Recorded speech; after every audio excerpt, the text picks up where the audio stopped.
तक जा सकते हो।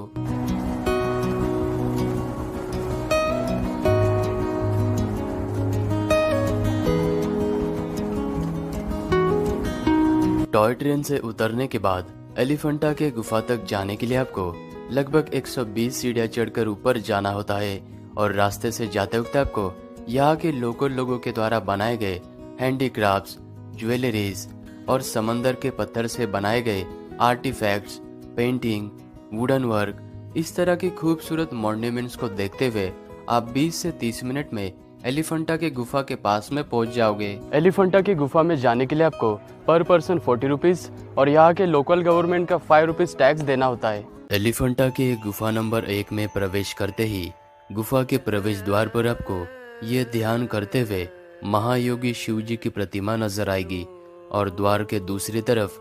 नृत्य विद्या के देवता के रूप में नटराज शिव जी की ये प्रतिमा नजर आएगी। एलिफेंटा की इन गुफाओं को इस बड़े से पहाड़ को फोड़कर और कार्विंग करते हुए इन गुफाओं का निर्माण किया था और इन गुफाओं की खूबसूरती देखते हुए यूनेस्को ने 1987 में इसे वर्ल्ड हेरिटेज साइट घोषित किया। इस गुफा का मुख्य आकर्षण ये त्रिमूर्ति त्रिशिव है, जिसे भगवान शिव जी का 3 रूप माने जाते हैं और कहा जाता है कि इस मूर्ति को कर्नाटका के राजा के द्वारा बनवाया गया था। त्रिमूर्ति के पास में ही आपको ये सुंदर नक्काशी से और मूर्तियों से सुसज्जित गर्भगृह नजर आएगा। इस गर्भगृह में शिव जी का बहुत ही बड़ा मोनोलिथिक शिवलिंग स्थापन है। मुख्य गुफा के पास में ही आपको ये और एक छोटी गुफा नजर आती है और इस गुफा में प्रवेश करते ही आपको 2 शिव द्वारपाल की ये प्रतिमाएं नजर आती है। इस गुफा के अंतराल भाग में आपको ये छोटा सा मंडप नजर आएगा और इसके अंदर आपको गणेश जी की प्रतिमा नजर आएगी और इस गुफा के गर्भगृह के अंदर शिवलिंग स्थापन है और शिवलिंग के प्रवेश द्वार पर आपको ये सिंह की प्रतिमा नजर आती है।